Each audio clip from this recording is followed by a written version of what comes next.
Welcome back to Nacho Wrestling, and in today's video essay, we are going to be looking at one of the best feuds of the black and gold era of NXT, Tommaso Ciampa versus Johnny Gargano, in what some people believe is the best ever of the black and gold era of NXT. I am some people. Also, be sure to like, comment, and subscribe, and hit the bell to stay up to date on all things Nacho Wrestling. In what might be Triple H's first true saga form of storytelling, Gargano and Ciampa is a story that spanned almost over 4 years of NXT TV consistently. To begin this video, we need to establish what I mean by importance. When looking at how Triple H does his booking, you can see many similarities in what he did in NXT versus what he's doing now on the main roster. The biggest example is comparing the Gargano v Ciampa feud versus the CM Punk, McIntyre, and Rollins feud. In both feuds, there are physical things that are involved in the storyline that make the story so much more impactful. For Punk and McIntyre, it is that damn bracelet. It does not just belong to Punk, it symbolizes who he is and what he fights for, which is his family. And Drew has taken that and stolen that. And when Rollins wore it at SummerSlam,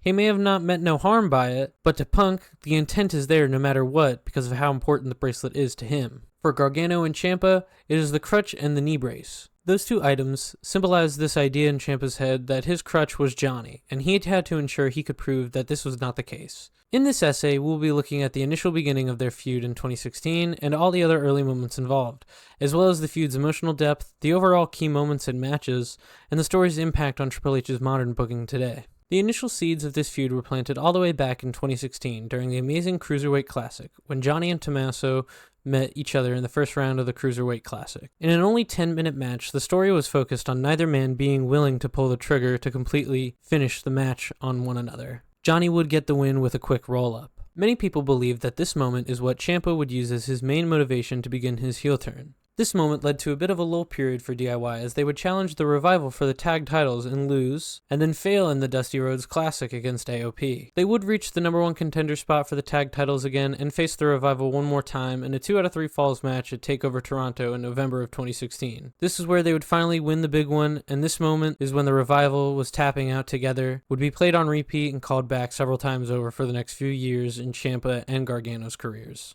They then almost immediately lost the belts at NXT TakeOver in San Antonio to AOP in one of the biggest one-sided matches in TakeOver history, and during Rumble season no less. What a downer. They had 2 more attempts at the tag titles, once in Orlando where they came up short, and then there was Chicago. We all remember what happened in Chicago. In one of the first instances of Triple H using the copyright graphic as a fake out for the end of the show, right after the copyright graphic finished, Ciampa threw Johnny into LED boards and officially broke up DIY. Back in 2016-2017 WWE, the idea of long-term storytelling was a completely foreign concept.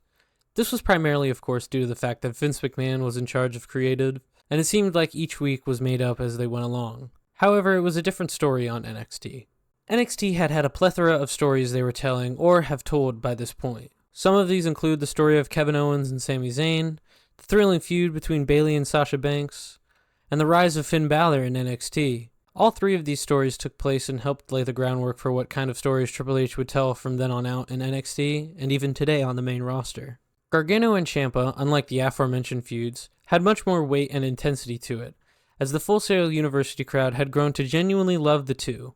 From both guys starting out as the enhancement talent of the tag division, they earned their way into real stories and real moments, and real contracts with NXT and the NXT faithful, making the initial moment of the heel turn and the entire feud so important for that NXT crowd back at Full Sail. Along with watching them level up to main eventers, the crowd also watched both men's character work get better and evolve over time. Johnny, initially the white meat babyface, and Tommaso as the ruthless heel. However, they evolved even further than that, flipping the roles in 2019, having Johnny to be the one to turn on Ciampa after Ciampa let his guard down. More on that in a minute. Many believe this feud and story had its legs cut out from underneath itself once the two were reunited and put on the main roster together, while also being a part of the NXT roster. While this 100% might be true, Triple H was able to take the shitty creative decisions made on the main roster and maneuver his story around so it still made some sort of sense. It is safe to say the feud had a plethora of moments for both men to build and establish new foundations to their characters. Not only that, but they created moments and memories that will live on forever in the hearts of fans as some of the best work Black and Gold NXT,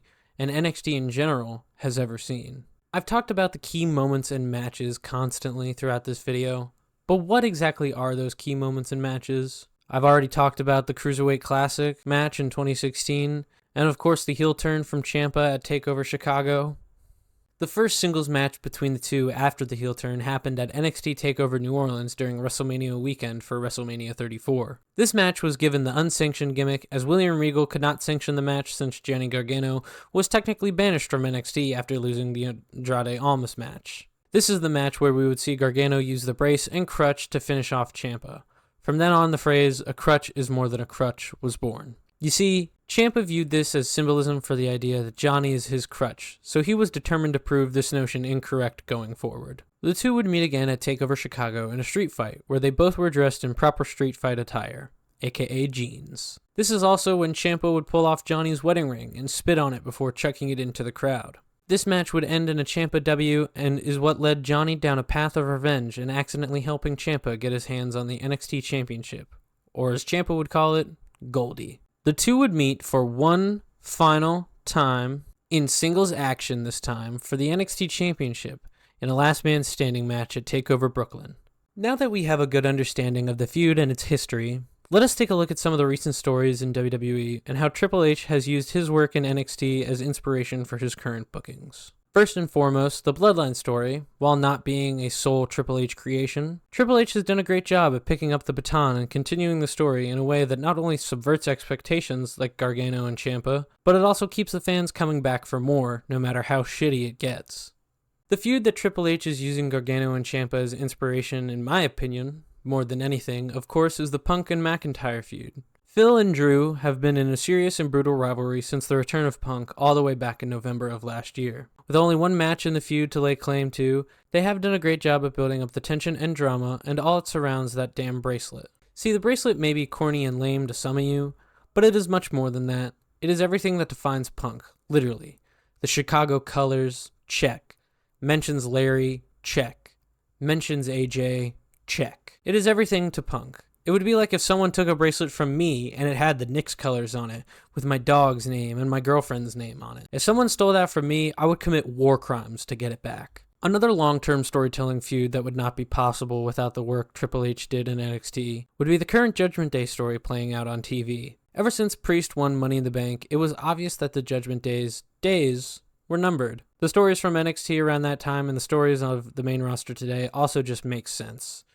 We're watching these characters change over time and have genuine reactions that seem real and human. That's why it has us so invested, because if something like what Ciampa did to Johnny happened to you by the hands of your supposed best friend, wouldn't you want revenge? And when you come up short, would it not break you and make you go crazy and become more desperate for revenge? If you said no to any of that, you're fucking lying to yourself. As you can see, the Ciampa and Gargano feud is arguably Triple H's defining feud of his creative work, the culmination of a 3-year story of two of NXT's biggest homegrown stars. Not only that, but it led to NXT into a great era. The story of the Undisputed Era and the Golden Prophecy, the rise of Keith Lee in NXT, and who could forget the story of Rhea Bloody Ripley and Raquel Rodriguez, another blood feud built on two tough badasses wanting to see who could put the other down for good. That is why it is so disheartening to see the way Gargano and Ciampa are being treated on the main roster currently. Lumped back together as a tag team with little to no character traits for either guy, the only major thing being that Johnny is a family man and Ciampa is the aggressive one. A 29-day tag title reign for the men that carried NXT on their backs for 3 years is upsetting to see. Hopefully Triple H realizes that fans still yearn for a rehashing of the Gargano and Ciampa feud, especially on the main roster. We could see another beautiful display of long-term storytelling if Ciampa were the one to turn heel again,